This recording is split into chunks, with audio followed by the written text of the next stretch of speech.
This new boss killer PvE build is crazy strong, to the point where I was able to skip the first phase of Chaser entirely, collapsing the ceiling as soon as I talked to him. So yeah, it's really strong. And before anyone asks, is this stronger than the Godslayer? The answer is Godslayers are still the strongest build in terms of raw damage, but this build can achieve pretty much 90% of the damage of the Godslayers while being significantly more mobile. It has a ton of quality of life talents like Ghost and just Jetstriker for mobility, so this is a much easier PvE build for people to use. But yeah guys, Gale is just super strong right now, and I'll be dropping the showcase to this build and the build maker link at 1000 likes or 500 subscribers gained on this video. The reason I have to set these like goals so high is because you guys are really good at hitting them, and trust me, I know you guys will enjoy this build because I've actually optimized it since making this prog. So yeah, make sure you join the Discord for whenever the build maker link drops. Anyways, enjoy the prog. Alright, hello everyone, and welcome back to another progression.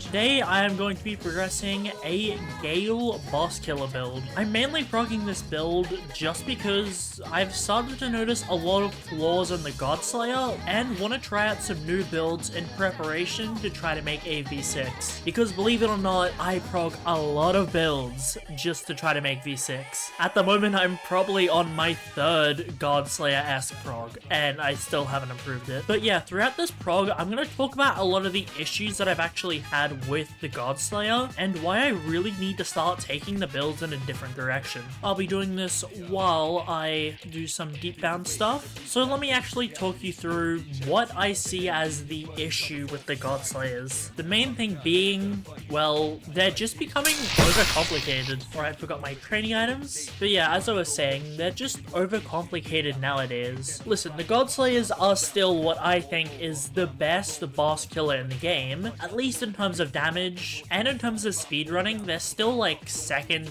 in the world, which is amazing if you look at the leaderboards, considering that the first place time is only a couple seconds ahead. But yeah, the main issue that I see with the Godslayers being that they're overcomplicated is that you're stacking stuff like Water Blades, Ice Block, you need to pop a lot of buffs, your Lightning Cloak, your Auto Scream, your Inhale, and that's not the worst things to pop if you're a really good player. Like, obviously someone as good as, say, Nabrula is an incredibly skilled PvE player, and is probably the person I'd say is the best in the game, and he's able to do it, but the thing is, most people, they just can't use a Godslayer to its full potential, which is completely valid because even I struggle to do so. So that's kind of why I think the build is largely overcomplicated nowadays. Because like, in terms of progressing, I don't see an issue with getting Auto Scream pre-shrine. Like, sure, I asked my viewers to help me out with it, but I'll do it solo in this prog just to show you how easy it is. The main goal of this build is to try to simplify a lot of what you have to do on the Godslayer. Obviously, I don't know how this build will exactly play until I fully progged it, but I believe it's going to be pretty simple to use. I've also progged like probably 5 Diluvian builds in the past week, and I mean fully progging with Sinner's Ashes, Max Gear, and all that. And I've started to notice that, yeah, Gale just does the highest burst damage of any attunement. I'd say Frostra is still better, but that's just because you can stack the mantras with your M1s, and honestly, I feel like Gale might be able to surpass that. Also, I have no clue where this job is. Another job nearby? Alpha Shocker. Oh, those divers are gonna be annoying. But yeah, on this build, I'm getting a couple Gale mantras, typically ones that are very quick and don't do a lot of damage, and the main goal is to complement the M1 damage. That was really close to lightning, and there's a King Thresher up there. Okay, yeah, I'm gonna wait out the combat tag and call it the deep. Alright, here we go. Finally out of combat, so I can head back to castle. I'm definitely gonna heal up before I go back out there. This build will also be speccing into a fair amount of mobility because I really want to try out Jetstriker. I've used it in the past, but it's normally kind of clunky. However, another really good PvE player, Brenner High, has been using Jetstriker for quite a while, and he's been able to get some good performance on the Oath. So I figure there's no harm in trying it out, because if it helps make me an even better PvE build, then it's 100% worth it. The main reason you go Jetstriker is just because when you M1 something, you actually gain a little bit of speed. I believe the talent description is something like, on your basic attacks, you gain a small speed boost, which, you know, that procs Speed Demon, which procking it is certainly an issue on the build, since inhaling is sometimes a little inconvenient. Anyways, let me just check the build. Don't want that. Lionfish aggroed on me. We will probably need multiple monster kills here, just because I didn't invest any of my starting points, so it will be a little bit finicky. I am running Autodidact as well, just because the only other boon that would really affect me is Pack Mule, and I don't necessarily need more carry load on this build. It'll just make getting a lot of the elements significantly easier. So I highly recommend you guys also run that if you don't want to spend a long time spamming your training item. I'm tempted to go down there and try and kill that King Thresher, but yeah, I'm smart enough to know that's going to get me wiped. So I'll just loot the chest and head back to Castle. In the meantime, I think I'll start by just spamming out. Let's see, I mean, this is the obvious thing to do first. However, I'm pretty sure this will take a while, so it's probably best for me to actually power up, and then I can get a mantra to use on the guards. That'll significantly speed up how fast I can train the Thunderclaw on this build, since I'll just chuck a Blessed Gem on something like Lightning Beam, and then it'll only be a couple minutes until I get all the Thunder I need. Kill these jellies for a little bit of extra XP. Now we'll see how many points we got into Willpower. I'm not gonna go above 20 at the moment, just because getting Neuroplasticity and Auto Scream can come a little bit later. At the moment though, I'll just get the requirements for Charged Return and Bulldozer. Alright, not as many Willpower points as I thought, but I'll just spam out the Dumbbell. This should get me to the point where I can power up. I'm not following the stat order that I'll probably give you guys in the showcase, but honestly, once you get enough skill with a build, or just have Moon's-Eye Tomes spare,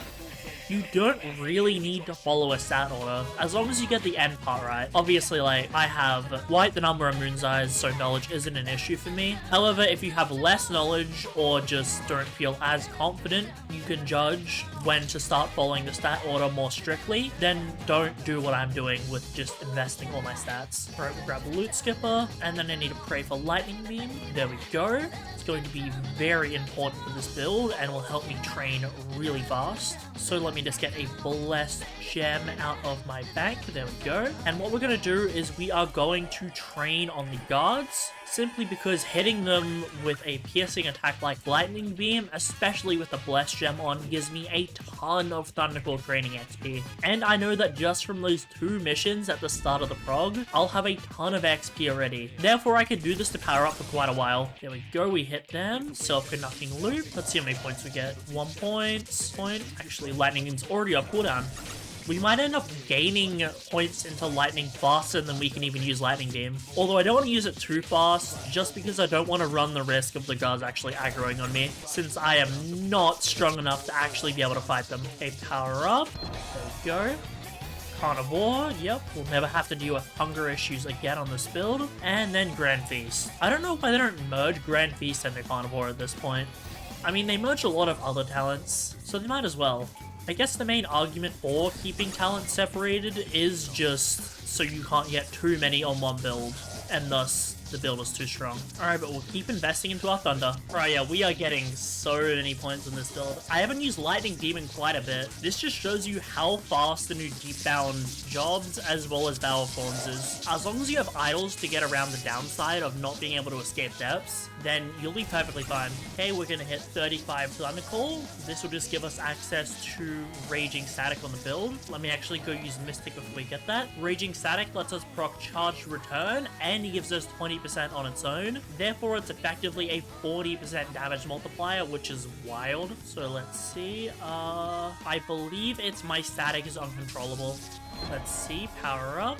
There we go, Static Withdraw, then Jump Start, and then Raging Static will be the next thing that we get. And now, I'll just grab Lightning Assault. It's just a mobility mantra, and it will help us in the long run. I'll probably end up re-rolling it later. However, this build does have some spare talents, so I could keep it as an extra mantra if I ever want a mantra swap. Alright, anyways, we are about to hit 50 Thunderclaw.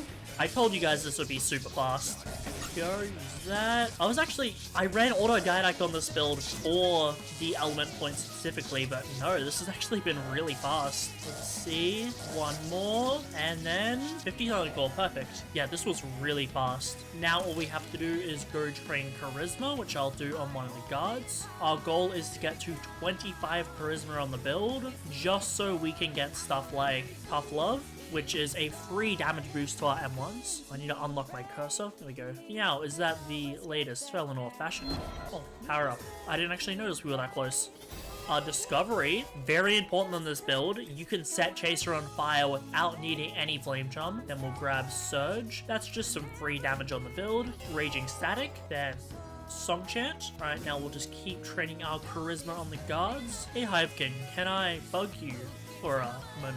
Alright, yeah, I'm not going to narrate every single charisma line. That's going to get very annoying very fast. I'll let you guys know whenever I get to 25 charisma on the build. Actually, you know what? Instead of just spending ages spamming the charisma training item, I'm just going to use my auto-didact points right now just to accelerate the process. And yeah, my XP from those 2 kills is still going strong. While the jobs may not give a ton of training XP, they certainly give a lot of XP, which the 2 systems are different if you're confused. I don't actually need any of these, and I really should have used Mystic on Thunder Mantras, but it's fine. I'll grab this just to get a mantra out the way. Now I'll keep investing until I hit 25 charisma. There we go, I'll stop there. From here, what I've got to do is just get the Tough Love stuff and actually Mystic 3-star Thundercall mantras. Let's see, I use this one to charm others, and 3-star mantras of any kind, which is only Thundercall. Alright, we are going to grab some more tasks. Wait, what am I holding? We go Lionfish, Thresher Rescue. Oh, I already used some of these. Let me, like, remove them. Daunting.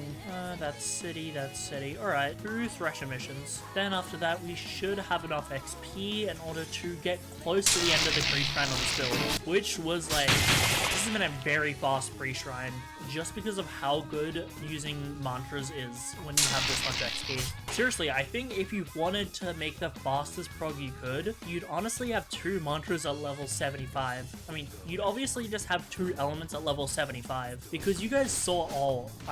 Okay, good thing that fell off the edge. Was not risking finding a crew up King Thresher. Maybe a normal Thresher at power 6, but definitely not a King Thresher. Right, I'll just walk down further until I see another Thresher spawn. Job nearby. Oh, perfect. Only one of them aggroed. It is Thunder attuned, so that will be kind of annoying, but we'll probably be fine. Just need to continue to parry up, and we'll be good. Yeah, having the job board for Deepbound was one of the best changes, I can't lie.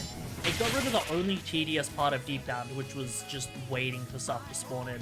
Now there's basically no downtime, assuming you're good at fighting monsters. Hell, if I was good enough at fighting Broodlords, I'd be fighting them at a low power. But just because of how easy it is to mess up and get killed by one, I'm not risking it just yet. Okay, now we'll use our prayer beads to get to 20 willpower. Now that we have access to charged return, I'm going to go all the way to 25 strength.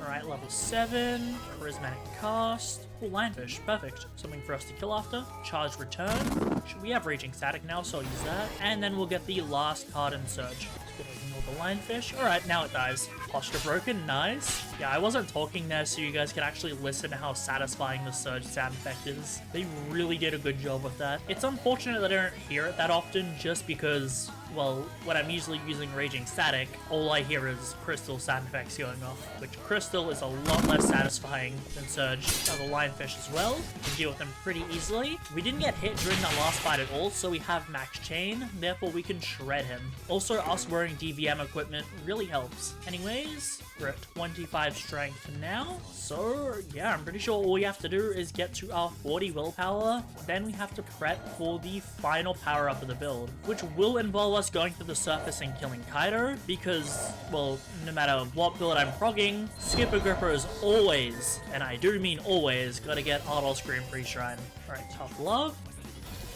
Then Bulldozer, perfect. Motion Wave Servant, Spark Swap, yep, we wanted that. Now we just need to get Lightning Cloak. Actually, no we don't. We don't actually get Lightning Cloak on this build. I decided to cut it just because it's a little finicky to use. Lightning Cloak tends to have quite a lot of wind up, which can be very annoying. Alright, anyways, it seems we've ran out of XP from those couple of missions. So what I'm gonna do, now that I've got that last willpower point, is go just use my autodidact points. Autodidact really helps speed up your progs, since you can stack a lot of points, and right before you reach your free shrine, or if you need to do a lot of element and don't have a mantra, you can just use the points to speed it up. Let's see, I'll need 7 into willpower, and then 15 into frost draw. We're only going low frost in this build, just to hit glacial arc, which is very important for gaining height. Okay, now we'll invest 40 willpower, and then the final power up on this build, before I do that, I will end up going to the surface, just because before I do that, I need to make sure that I get my 3 extra talent hands, which you can get on any build,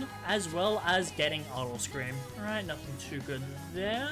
I think I'll just take 11th hour. Might as well. Lightning cloak, I mean, do I want it? I'm sure I can get it later. Although if I was taking a random mantra, I might as well have actually gotten lightning cloak there. It's fine. Alright, so now that we've reached the point where we can't power up in depths again, what I'm gonna go do is talk to the bank, take out an idol, and then we are going to go to the surface. Unfortunately, I don't have a lot of idols left over. I used to have well over 100, and now I'm literally down to 2 idols. So I hope I get lucky with the bell on this build. Alright, now that we're in the surface, we are going to start by getting frost draw. Have it. We are going to start by going to Lower Arisia to do our extra talent hands. Actually, no, it's probably faster if I end up going to Mini to do the Aces quest there, since that also gives us talent hands. Thank you to whoever's boat this is. Let's see. What guild is this? Thank you to this guild for lending me their boat. Very much appreciated. We've arrived at Mini.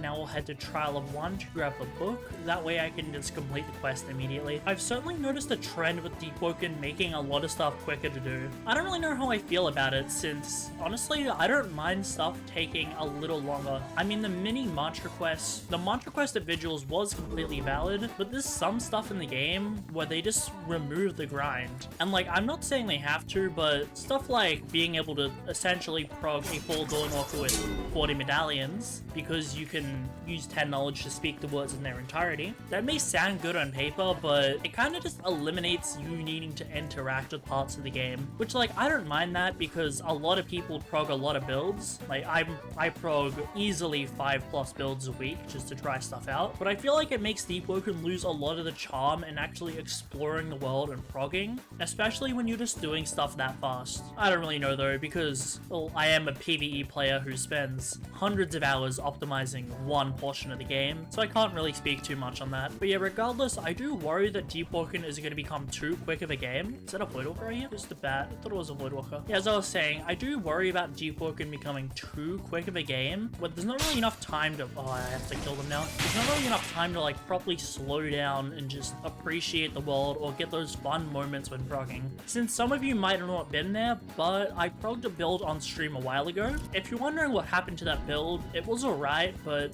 I decided to just not upload it in the end because, well, it was a fun build to play and did alright, don't get me wrong, but I honestly just don't think it was worth it. If you're wondering, it was the achievementless mage that got a lot of weapon points, simply because that made you deal a lot of damage, Dawnwalker for some AoE, and Shadow for Shade Devour. In theory, that build should have been incredibly good because popping Shade Devour would have been a 40% damage buff. However, I just decided to not upload the build because I felt that either a Silent Heart or Pure Mage was strictly better. But by all means, that doesn't mean don't play the build.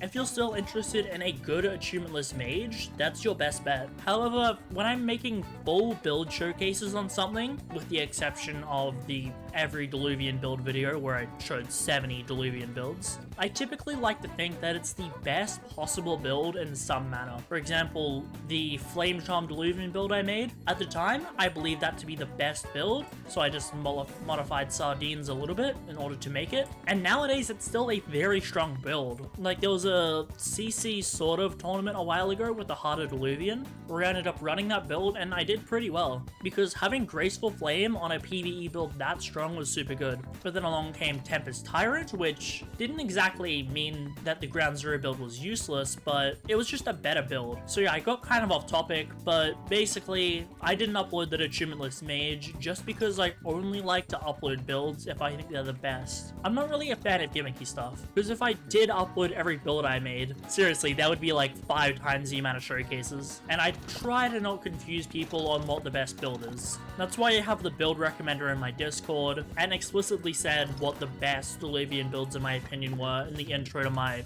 every Diluvian build video. I don't know, this build could surpass the Godslayer. I think it has potential. Even if it doesn't though, this build still has a niche of being a really easy PvE build to use. Just because having Gale instead of Frostdraw means you're not exactly stacking mantras with your M1s, but you're weaving mantras between your M1s. And Gale just has a lot of burst damage, which means it's better for Chaser. Plus, I'm trying to remove a lot of the more annoying stuff that you have to do on the Godslayer. I'm pretty sure most people would trade off like 10% damage to have a build that's 2 times easier to use. And hell, I honestly think this build could get the world record. But if it does happen, it's probably going to be someone as cracked as the Ruler. Although, I don't know, if you guys are interested in me like streaming my runs, trying to get the world record for layer 2, let me know, and I might consider doing it. Alright, second part of the quest, found Lars. Now we'll just head back and hand this in. Alright, here we go, handed that in, and now these guys no longer hate me. But now that they no longer hate me, I have to wait till I'm out of combat. But yeah, I'm gonna immediately kill these guys again. Listen, man, I just need 2 Gale Stones. I need to unlock Gale. I may have found your friend, but those Gale Stones in your pockets are still a little valuable. Alright, one of them ran away. He's lucky. Will he run back? Oh, he's gonna... Gale Stones? No Gale Stones. Alright, I'll have to server hop in order to farm them. On the topic of making stuff easier that I was talking about back at Mini, I don't know at this point why they don't just let you have triple or quadruple achievements at the start of a build. Like, if you select to have an achievement, actually, yeah, if you want, just give people like 10 points to spend wherever they want in their achievement. Because if I wanted, why can't I just start with 1 Iron Sing, 5 Gale, 2 Frost, and 2 Flame? Like, I don't really see the issue with that. Like, I get what they were going with originally, with having 10 achievement, that just gives you enough to be able to get a good level mantra when you level up. But the thing is, both PvE and PvP builds have kind of developed to a point where starting with 10 in an achievement, especially since you'll typically go high or low achievement post or pre-shrine, it basically means starting with 10 can ruin a build. While it's not too much of an issue to unlock achievements like I'm doing right now, like, sure, it takes me a little bit of time to get Gale Stones, but for stuff like Iron Sing, going 1 Iron Sing pre-shrine is near impossible. Anyways, that is the last Gale Stone we needed, so we can move on. But yeah, if the devs want to make stuff easier on players, letting us actually choose how many and the amount of points we want to invest in our achievements pre-shrine, up to 10 in total, would be incredibly good. Especially since you can already just not invest points into your core attributes from the starting screen and then invest them in Gale, or Frost, or whatever achievement you want. I don't know, seems like a weird decision that they haven't done yet, and I feel like it'd only be like a 10-minute job or something, you know, just give people a max of 25 points to invest into any achievement and any core attribute they want, and then that would just make things so much easier. Another thing I've seen people saying about stats is make races not actually give you extra stats in anything, but instead just give you increased rate of that stat being trained. So for example, Grandma gives me 3 extra fortitude for the build. Well, it's not an issue for this build, but for some other builds that causes them to be race locked, and well, people don't like race locked builds, since it essentially pseudo paywalls them if you don't have either a lot of slots or get unlucky on your free slots. But instead, what this change would do is it would mean that my fortitude is, say, 60% faster to train, which that still gives each race a use. So if I was going a high fortitude build, then I'd want to be using Gremor, since then that could let me train fortitude faster. Or if you were, say, on a Vesperian and need a brick wall, then you could get the attributes for brick wall way faster. And I overall think that would be like a really healthy change for the game, since it would mean that stuff isn't race locked at all anymore, and that when that was added, actually that would make my life significantly easier. Since one of the most common DMs I get is people saying, I can't do this build because this race doesn't have X amount of points in X thing. Also, no shocker. I guess I'll have to wait around for one to spawn in. But yeah, the comment that I get the most is people saying, how do I do the build on X race? Or like people showing me their pre-shrine stats and like they're not investing points into agility because they think that their race's agility will count for the Shrine of Order. You know, I can't really blame them for doing, like, I'm sure there's a lot of people that have thought that way, but just making this race change would make everyone's life, including mine, way easier. Also, I think it was like a spawn trigger for the shark road because it actually spawned now.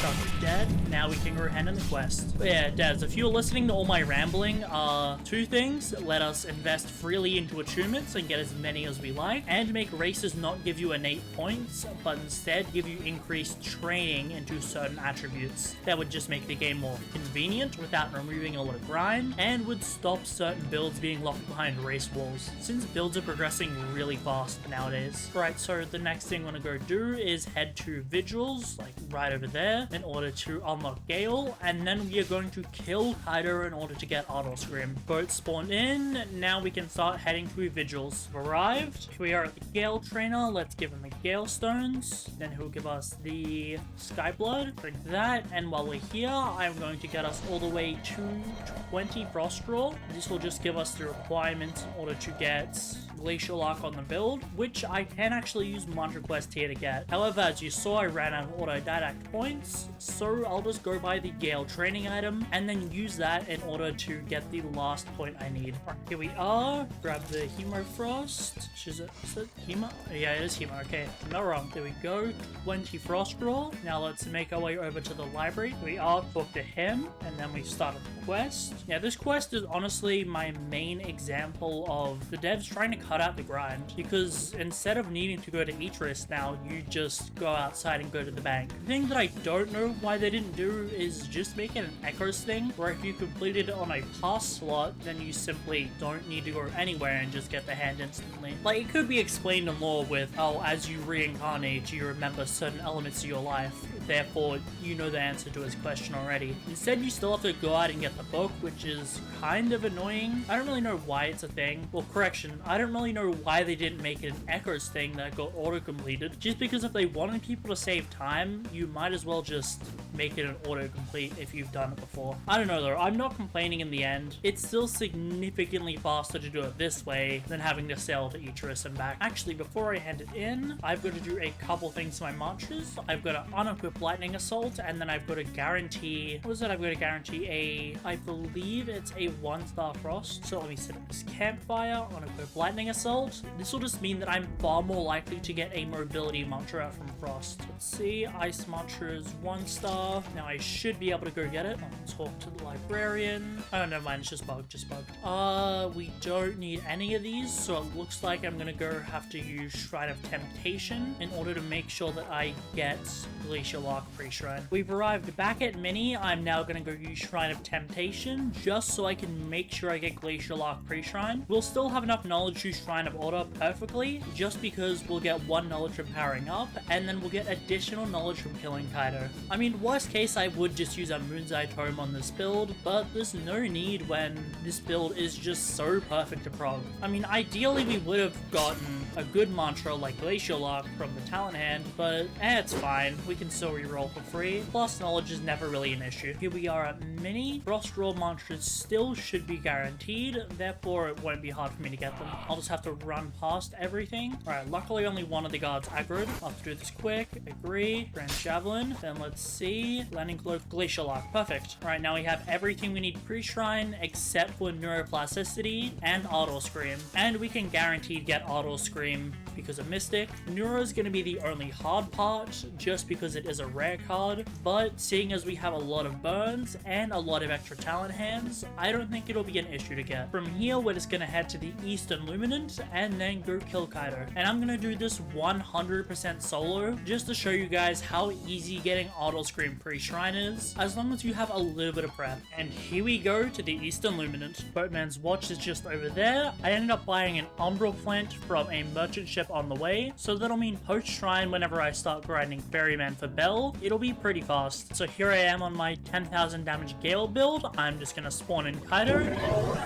And then what you need to do is you need to try to weaken him on a slot that's a significantly higher level. So while it would take me, what, 20 minutes to kill Kaido on a power 9, using a high power slot like this that does a lot of damage, I can very easily lower Kaido's health, and then I can just hop back to the slot that I need to get Ardor on and finish him off. It's a very efficient way to get Ardor. However, you just need to know roughly how much health Kaido has, slash how much of a beating he can take before you accidentally kill him. That's kind of just something you'll end up learning with experience though. Alright, now that Kaido is posture broken, I'm going to do a little bit more damage to him before I hop back to my slot that I'm progging. I'll cap it off with this Blinding Dawn. Now I need to remember Elegant Horror Illinois, then I'm going to leave the game and quickly rejoin. You need to be incredibly fast about this, since while Kaido won't despawn immediately, you don't want to risk him doing it. Now I was screaming. Oh, I gotta wait. Oh, I'll check Illinois servers. Alright, I'm gonna end the recording and quickly check. Alright, I checked, it was Elegant Horror. There we go. Alright, luckily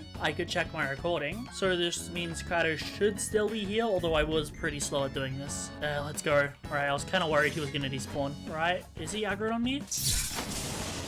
There we go, he's aggroed.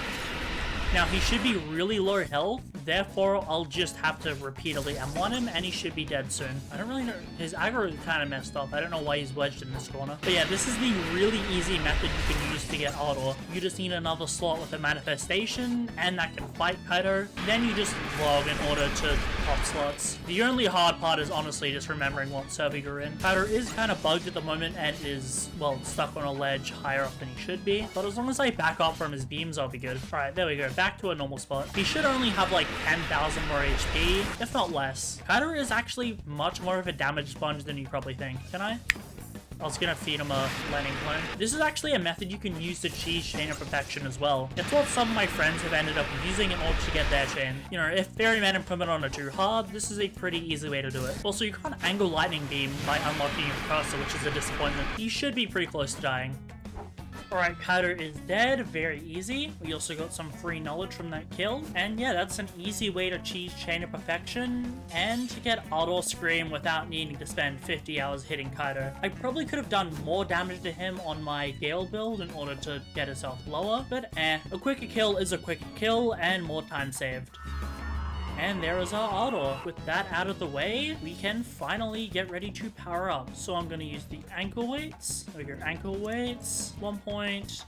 Heavy weapon, another point, and well, I'll level up Fortitude on the Mind Skippers back at Songseeker. So let me just reset there, and we can finally Shrine of Order. Alright, back at Songseeker. Now let's make our way over to Shrine of Order. Place guild base down. I'm just gonna go buy a boulder to invest the final Fortitude point. But before I do that, I need to make sure I guarantee Ardor Scream. And then before I end up Shrine of Ordering, actually, you know what? Before I do any of this, I am gonna check what pre-shrine talents I'm missing, so give me a second. Okay, I'm actually pretty glad we did that because I am missing two talents that aren't Ardor Scream or Neuroplasticity, those being Old Habits Die Hard and Giant Slayer. So I'll need to make sure that I guarantee those in this build.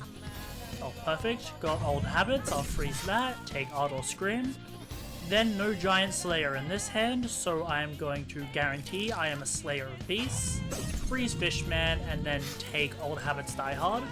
Do not want Return to Dark Ages, but we definitely want Giant Slayer. And then that's honestly all the cards we'll need pre-shrine, unless I've missed something. Actually, Champion's Regalia, sure. And then we do not need oh, Neuroplasticity. Perfect. I think we're good. Yeah, I think that's our completed pre-shrine. We have everything we could possibly need. So I'm going to show you guys a little bit of a trick when I Shrine of Order. Wish to engage in a deal. I agree. Very well. All 18s. Perfect. Alright, now comment what floor you think I got. The answer is Hemophilia. I'll have to re-roll that later. But if I end up picking a card I do not meet the requirements for anymore, I'll get a re-roll. So let me just go check and see if any cards I don't meet the requirements for are currently here. Oh, let's see. Shocking Finish. Perfect. That is a 30 lightning card and I don't have 30 lightning. So I no longer meet the requirements and that is going to give me a free reroll of the card. But before I get the final thing from my talent hands, I'm actually going to go guarantee a 1-star Gale mantra just to make training Gale significantly faster. Initiates. Now another thing I don't meet the requirements for is Jolting Current. Do not meet the requirements, so that means I'm gonna get rerolls. Here you go, you can see my rerolls. At least, We'll check that. Don't meet the requirements of this. That's another reroll that I'll get. And yeah, you can kind of see it's deleting my talents essentially. And Air Force.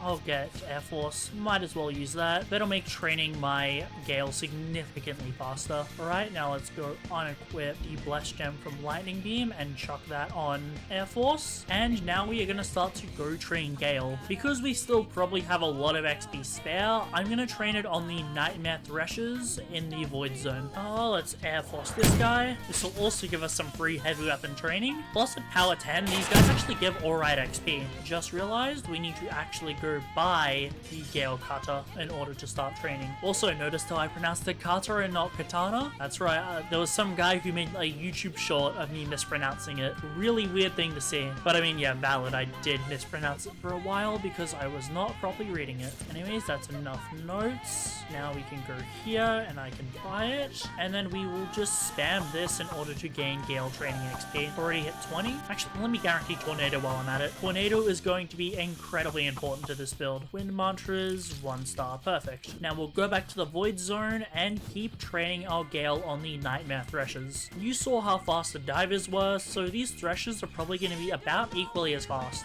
Since the Void Zone does give us a buff to our XP. After we've exhausted all of our XP though, I am going to go to Ferryman and then use him in order to max out the rest of our stats. So we'll just keep investing. We'll Flame Attune, perfect, you'll take more damage. That's a really hard move to parry, but it still does a lot of damage to him because of Providence Thorns. Anyways, we might be able to power up now. Let's see. So close.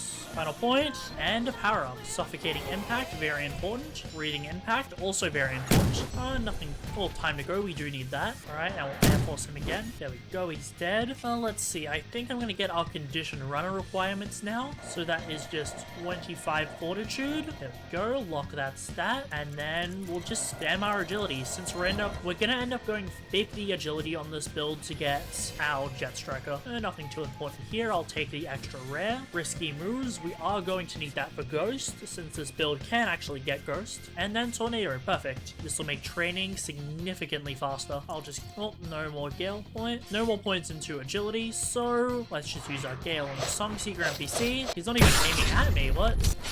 Perfect. Get the Gale Kata out. And then we'll keep leveling up our Gale. Oh, actually, Agility has potential. Let's see how many points are we going to get. Well, it's a good chunk. Ooh, we actually powered up. Nice. If I didn't invest that 1 point into Gale, we would have actually had Ghost requirements. Grab Warriors. That's an extra rare to reroll later. We need both of these, so freeze that. Take Endurance Runner. We need these are all really good cards. I'll take this just so we can get Condition Runner sooner. And another point into Proficiency. There we go. We have Ghost requirements now. Now it's just a matter of getting all the rares. Alright, well, time to keep investing into Gale until we get the amount we need. I'll just wait for the Nightmare Threshers to respawn so I can attack them. Right, here's an event. It is a Gale attuned Nightmare Thresher, but that should be fine. I'll just wait for him to do his Fire Breath attack. Oh, he died too early. Would have been able to grip this Songseeker for me, but at least we get to grip them and gain all the XP. We may be able to power up here. Let's see. Oh, it looks like we are. But before I do that, I'm going to go inside and use the Mystic. Alright, just Mysticked. Now what I'm going to do is I am going to transfer the Blessed Gem from Air Force onto Tornado. Oh, did not mean to modify the mantra. Pull that back. Chuck the Blessed Gem on Tornado. And now we can level up way faster. Alright, now let's invest that final point. Alright, Power 14.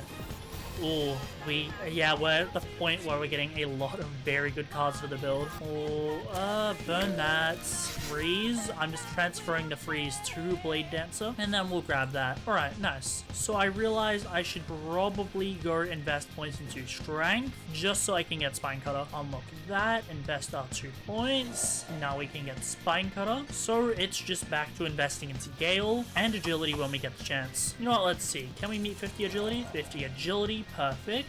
Now it's just investing into Gale. Yeah, that's going to be a ton of points from attacking this Nightmare Thresher. Died from 1 Tornado and an Air Force. That's crazy. Okay, well, now we're going to hit Power 15. And this is going to be the point where the XP curve really starts to catch up to us. So we're probably going to go have to do Ferryman. Alright, freeze Thresher Claws, take Aftercut. Now, want Cap Artist, want that. I'm going to take Cap Artist just because we can Wave Dash with Heavenly Wind. Speed Demon, that's a rare we need. You want to make sure that you're prioritizing rares, since you can't get more of them post-run, and back to the Gale grind. Songseeker here for me to train on. Yeah, one tornado is enough to kill them, that's just wild. I mean, we are power 15 and about to hit power 16, so it does kind of make sense. Plus, we have 61 Gale. Will we be able to get one full power up from all those Gale points? And that's the real question. We're about to hit the point where we need to unbound it to a boss. 70. Oh, he's Songseeker interrupting me. Wait, what? Oh, I'm getting insanity fast. I need to run. I need to run before my head pops and I have to go to depths. Jesus, I gain insanity fast. Like, I've stood there on slots for multiple minutes trying to gain insanity and it hasn't happened. Just for me to almost die to insanity immediately. That's crazy. Anyways, place down guild base. We use campfire if we need to, and let's power up. Oh, I was kind of hoping my insanity would go away. Inhale, perfect. We want that. Now, Gale, guarantee 1 star because we still need some stuff for Gale. Get inhale, air pressure, bloodthirsty, freeze, take heavenly wind, twisted, Gale lunge. We need 2 of these. Freeze, and then take. Actually, Gale lunge probably would have been better right now, but it's fine. Alright, well, we're about to cap. So for now, I'm actually going to regen my insanity, and then we are going to go to Ferryman, and then use him to get the rest of the XP we need. Actually, I'm curious how long I've been proccing for. I have been on this slot for an hour and a half, and it's almost maxed. That's pretty good. All of our insanity is gone, and now I am going to just get an encyclopedia, so we can invest the 5 points we need into intelligence to get nullifying clarity. Alright, while I do this, I am going to start to head over to Ferryman, unlock intelligence, and then we'll start investing. Final intelligence points, and now we have the refinements. That's going to be some nice free damage on the build, and I haven't actually used nullifying clarity in such a long time. Alright, here we are at Boatman's Watch. I'm just getting some wood, that way we can fight multiple ferrymen. I'm definitely going to need to use a lot of shrines at the end of the build, just because I'm going to be powering up in Ferryman quite a lot, but that's not really an issue for me. I mean, for pretty much any build, you're going to have to run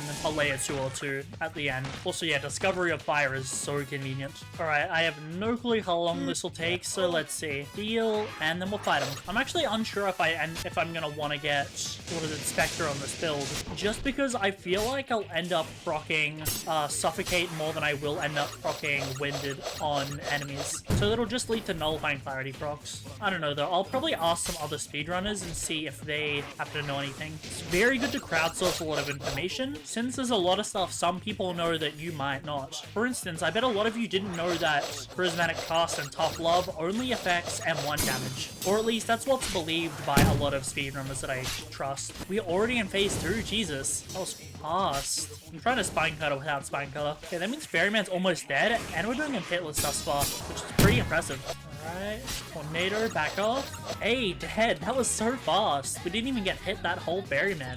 Alright, I am going to grab extra loot just so I can sell stuff after Ferryman. Grinding is done. And also armor is very nice. Okay, I will pick up some more wood here as well. Just dropping 2 trees down per Ferryman is typically enough to give you more wood than you spend. And we'll actually see if we can get some good DVM or ether rings from Ferryman, since rings are on very high demand on a lot of my slots. Oh wait, I kind of messed up and didn't uncap Gale. It's fine though. Now I'll just grab my weapon manual out and we'll see if we can power up. I've got to remember to invest points in mid Ferryman, since that's the fastest possible way for me to power up while doing him. Here we go, power 17, Wyvern's Claw, we definitely want that. It's a rare card, heavy hitter.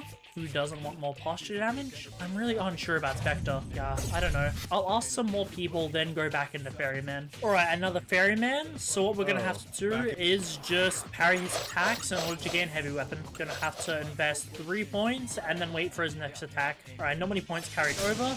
Okay, missed the parry. Alright, more heavy weapon points. Alright, final point before we power up. We'll have to continue to fight Ferryman while we do this. Let's see. Stifle jump, I'm gonna burn that. And then nothing we need. So I'm just gonna transfer the freeze and take the rest. I'm trying to hope for Silence's Blade, but Rending Impact is also something I needed. We need 2 of these. Freeze that, take Wind Passage. Alright, now we grind Ferryman for some more heavy weapon. Alright, Ferryman dead. We may be able to power up after that kill, which will mean that we only have 1 final power left before the build is maxed. I'll check out auto Dadak points as well to see if we can use those in order to power up much faster. Don't want chronostasis, and we don't need any of these, so I'll take steady nerves. Kick off, we definitely want that. 2 frozen mantras. Oh, okay, we just got dashed twice somehow. Take that, replace lightning clones. Efficiency, use that. And we actually have enough points in order to max out the build right now. However, we will need to do one final Ferryman in order to uncap our heavy weapon. Spine Cutter, perfect. We're gonna need we're gonna need Matador as well, but I'll grab a Spine Cutter for now. Silence's Blade, perfect. Then a World Without Song. Nice. We have most of the cards we need, but I'll grab anything we're missing afterwards. Gale Punch, chuck that there. Now we can just grab our gems. We're after a lot of blue gems and a couple of blessed and wins. Alright, well, final Ferryman. Alright, Ferryman should be dead after his next attack. Let's see, and then Gale Punch here. Oh, I guarantee you that Gale Punch would have killed him there, right there. Yep, that would have, because he died immediately after. Alright, unfortunate he teleported. Oh, we got a wind gem, nice. Check our gems. Bloodless, we don't need that, sadly. Oh, I'm an idiot.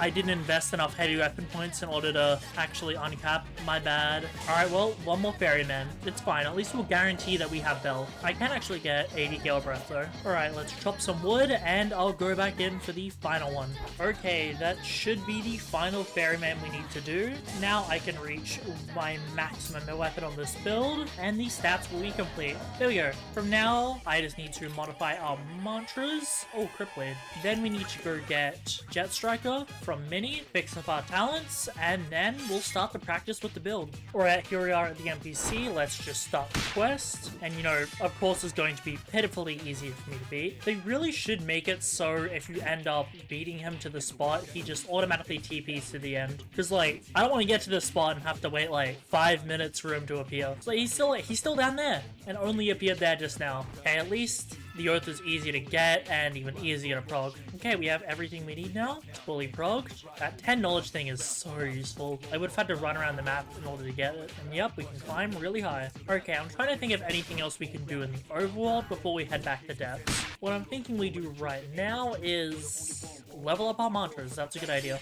Let me place down guild base and we'll go do that. Actually, now that I think about it, we need to get all of our mantras before we can level them all up. So I'll just go to Crypt of the Unbroken right now, and then we'll do that. After that, I'll probably go modify the mantras, but I will need to run a couple layer 2s in order to get enough gems, specifically blue gems, in order to put it on all the mantras. But that shouldn't be too hard. Alright, I withdrew a Moonside Tome, so let's use that. That'll give us plenty of knowledge to fix up the mantras and talents on the build. So I believe I tried to Spark Swap one of the guards. Alright, yeah, we ended up pretty close. Let's run past these guys and open route to the shrine. Talk to this guy, reroll Storm Blades, and Astral Wind. Perfect. Now, there isn't a lot more we need, but I'll check just to make sure. I think I've got everything I needed. However, I will reroll Air Force in order to get Gale Trap, just because Gale Trap could be good if I want to incorporate mantra swapping into the build. So I'll just guarantee 1 stars and go reroll that now. Alright, interact with the shrine. Then I'll get rid of Air Force. There we go, Gale Trap. Oh wait, Gale Lunge. Okay, that's what I'm missing. Okay, we don't need Lightning Beam, so I'll use that to get Gale Lunge. Good thing that appeared in my hand, otherwise I would have had to use the Shrine in the depths. Right, with all this out of the way, I say we head back to Etris and modify our mantras. That's one of the last things we need to do to max out this build. Okay, we're at Etris now. The first thing I'm going to do is level up all of my mantras to the highest level I can get them. This will just mean to do the most damage, plus it's a nice way to min-max the build, since I don't think high levels of stuff like Heavenly Wind is actually going to affect the build, due to the fact that I'm only using it to wave dash. With that out of the way, I'm going to buy some crystal and perfect lenses here to modify dash and wind passage. I just need to make them go as far as possible, and that's honestly the only modifiers in the build. Nothing else apart from adding gems to stuff needs to be modified. Alright, so I'm gonna modify wind passage. Something that I discovered is that putting 3 crystal lenses on it is literally all you need, because adding perfects will just increase the ether cost and give you no additional distance. But the thing I want to test is if 3 crystal lenses and 3 perfect lenses on the dash mantra affect anything. So I'm going to position myself pretty much at the edge, then use dash, Alright, that took me to about this marking. I'm gonna try to remember that. And now I'm gonna see if modifying it adds any distance. I'm kind of hoping that it doesn't, just so I can conserve on ether. Alright, 3 perfects. Give up some notes, and let's see if this changes anything. Alright, cost about 20% more ether. That's about the edge. And that didn't take me any further. Okay, there seems to be a cap on dash and on wind passage. So yeah, never add 3 perfect and 3 crystal again, unless ether cost really isn't an issue for you. So I'll just withdraw this mantra and then apply an amnesic driftwood to it. Actually, let's test the unmodified distance and see if that changes anything. Oh, wait, okay, yeah, there's no point to modifying dash at all. That's interesting. It does not do anything. Alright, yeah, at least our stuff is gonna cost less ether now. And yeah, nothing else I need to modify on this build either. So that's pretty convenient. Did a quick layer 2 on the Guard Slayer. Of course, I hit the 1 cycle chaser. I just thought, I didn't think to record. But yeah, about 4 minutes for the clear. Not super fast, considering this build can get a sub 3 minute very easily. But hey, at least we'll have... Is that no blue gems? Damn, we got no blues. Alright, another layer 2 it is. Good start for chaser. We should be able to 1 cycle him, assuming I don't mess anything up. I am kind of rusty about using the God Slayers right now, but I should still be able to hit this 1 cycle. I don't know if that'll 1 cycle. I didn't manage to inhale, so that wouldn't grip. Oh, because we didn't hit the inhale. Unlucky. If I inhaled, I would have actually had Speed Demon. You'll see with how early I gripped in this cycle. He's already grippable, and yeah, he was incredibly low before. That's kind of the issue that I'm trying to solve. Inhaling with Gale Lunge over something like Tornado means that it costs significantly more ether. See, I'm wearing God Roll ether gear because I have that much ether. Well, except for the coat. But yet, it still takes 12%. Whereas with a blue gem on, Tornado is going to take 4% ether.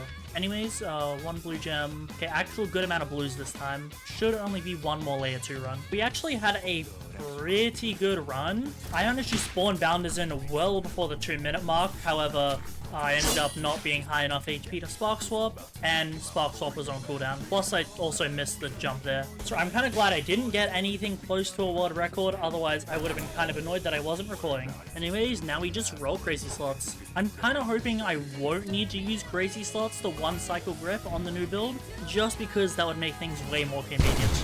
Okay, got Axe. Place that down. He ended up parrying some of my stuff somehow. Okay, I shouldn't get hit if I stay on the outskirts. Okay, I won't get auto scream for full duration, but that's fine.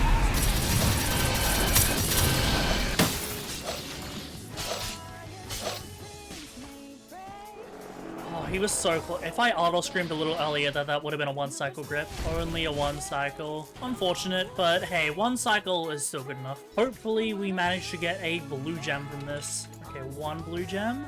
That's it? Oh my, only 1 blue. I don't know. This might be enough. I'll transfer to my slot and see.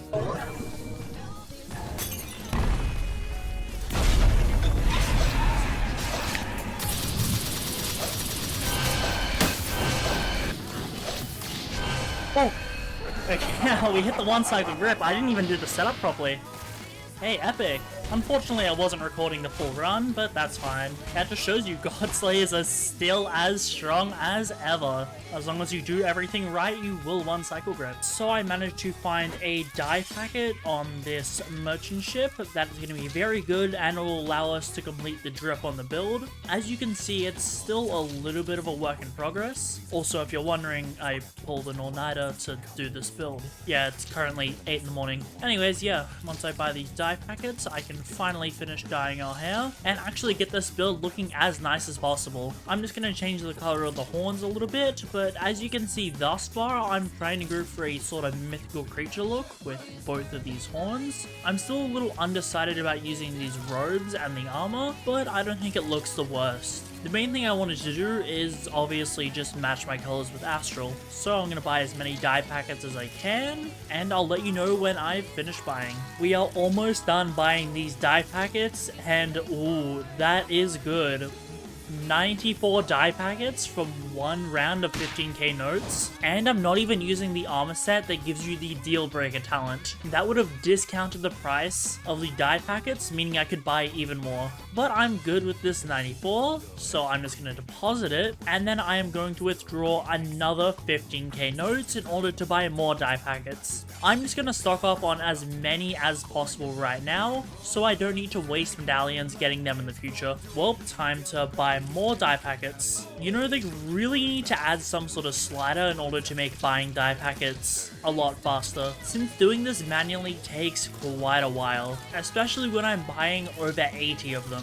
I don't know though, just another QOL thing Deepwoken could pretty easily add, and that would save a lot of time. And that is the last round of die packets that I need to buy, so I can actually start using them in order to make my oath and all the rest of the colors in the build fit very nice. So taking the IDs I already have copied for colors, we can make this build look significantly nicer. Now as you can see, when I dash with Jetstriker, the particles look closer to what Astral looks like, which is a nice purpley blue. Now let's test what it looks like when I climb. Alright, yeah, I'm pretty happy with that. Now let's dye the next thing. See, don't need to dye the goat horns. They're actually hidden within the horns of the hair ID. So hair 1, I need to dye it this color, a nice light bluish purple. Then the actual ears on this build, I'm gonna dye them that color. Then I should dye the final set of horns. There we go. Dye them a little bit darker than the first. Actually, you know what? I'm gonna go in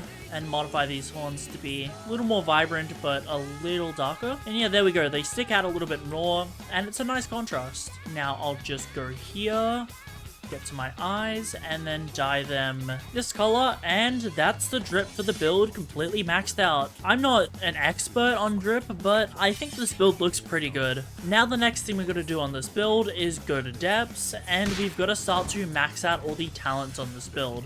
Oh, actually no, I just remembered. We've been sailing in the wind for quite a while in order to get that merchant ship. So what we might have is the talent that you get, which gives you a speed boost while sailing. It takes a while to get while sailing in the wind, but we actually should have it on this build, just because of how long we spent out there. It's one of the most annoying talents to get in the game, and most people don't even know it exists. It's that rare. But you know, if we're already at mini and we've been sailing for quite a while, there's no harm in checking if we actually have it. If we don't know, I'm just gonna forget it and go to depths, because realistically I'm never gonna use the talent, but for the sake of min-maxing, I might as well get it. Here we are. I'm already enjoying the mobility this build has to offer. Let's talk to him, and well, he doesn't want to offer me this, so no point taking it. So Jetstriker orb.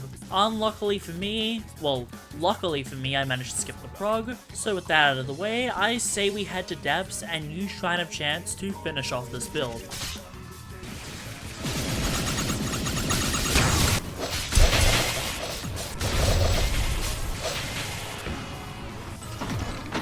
As you probably saw from the clip I put on screen before, I decided to solo a quick wave 50 on my Tempest Tyrant build, just so I could get enough idols to do more rerolls. I'm now back up to 3 Sinner's Ashes when I had previously had none, so this means I can corrupt my crazy slots if I decide that's the bell I'm gonna end up with. Although ideally I'd like to get good enough at the build where I don't actually need it to 1 cycle. Alright, let's reroll my resonance. If these 6 idols aren't enough to get crazy slots, then I'm going to be very annoyed. Bro, I got a corrupt bell. Okay, no, I swear. If you were there for the stream where I progged a Diluvian build, you'd know that I got a legendary bell and multiple corrupt bells before a normal payback. And then when I progged another build later, I got a corrupt legendary bell before payback again. And I think this cycle is repeating itself. Oh, let's go! Crazy slots!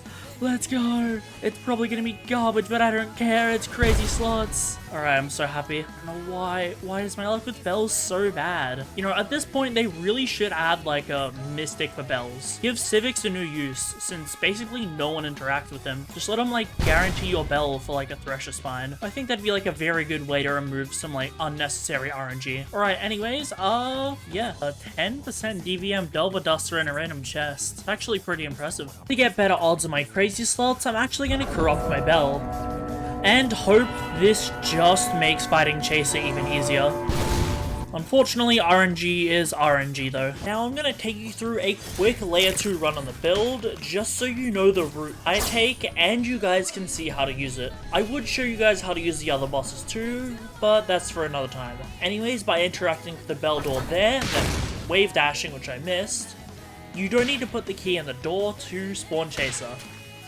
Anyways, just by using the mobility provided by Wind Passage and Dash, I managed to get over that gap. So as you guys can see, this build is crazy mobile. Now I'll just Glacial Arc up here, and what I'm going to do is Spark Swap the Bone Keeper off here.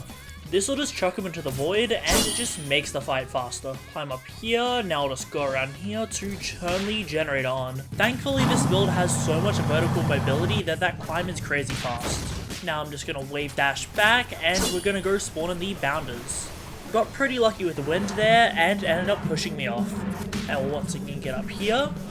This hasn't been a crazy fast run so far. I've definitely noticed a lot of errors in my gameplay, but as you guys can see, this build is just really hard to mess up since it has so much mobility. Wave dash again. We go down here, we clip past the invisible barrier, and can touch this out-of-bounds spot to spawn in bounders. Jetstriker lets us climb high enough to guarantee it. Spark swap this Bone Keeper. Now, while you definitely don't have to do it, just so it's significantly easier for me, because I'm still kind of rusty at layer 2s, and to show you guys what you can do, I'm going to kill this Bone Keeper for chain stacks. Auto Scream for damage. This will just mean that he's posture broken sooner. Once he's posture broken, I'll go on for the Spine Cutter, and he's dead. Now that we essentially have close to max chain, we'll go to Chaser. It's honestly all RNG from here, because I need to get crazy slots, which I got first try. Auto Scream, set up the Glacial Arc, then on Flourish, we can get more moves in. Oh!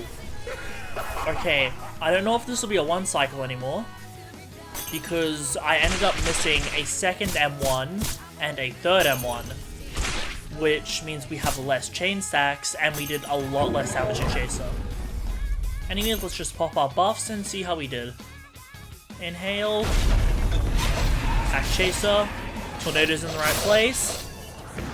Oh, I missed the Spine Cutter and the Gale Punch. Oh, we still 1-cycled him, no way. Anyways, as you also saw, I used Discovery of Fire way too late, so we might have been able to grip Chaser if I used that ability earlier. Anyways, yeah, this build is so easy to use. I missed multiple M1s, a Gale Punch, and I still managed to 1-cycle Chaser. I'll get Edited Me to put whatever time I got on screen, but also keep in mind, once I get even better with this build, I'm sure that you could easily get something like a 3-minute layer 2, which is just insane. This build is so powerful. Alright everyone, I think I'm gonna call the prog here. Very good one this time, it was fast, we managed to get the drip of the build sorted out, and I think we did a very good job of it.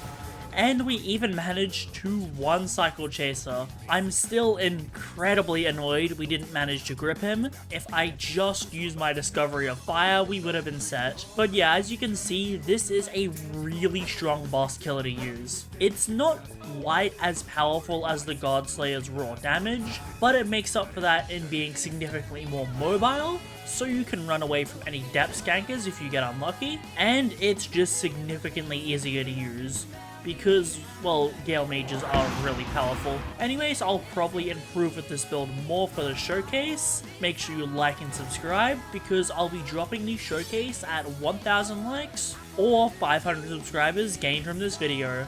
Join the Discord, that's where the build maker link will be posted, and you can get recommended one of any Diluvian PvE build. Anyways, check out some more PvE content, and I'll see you all next time.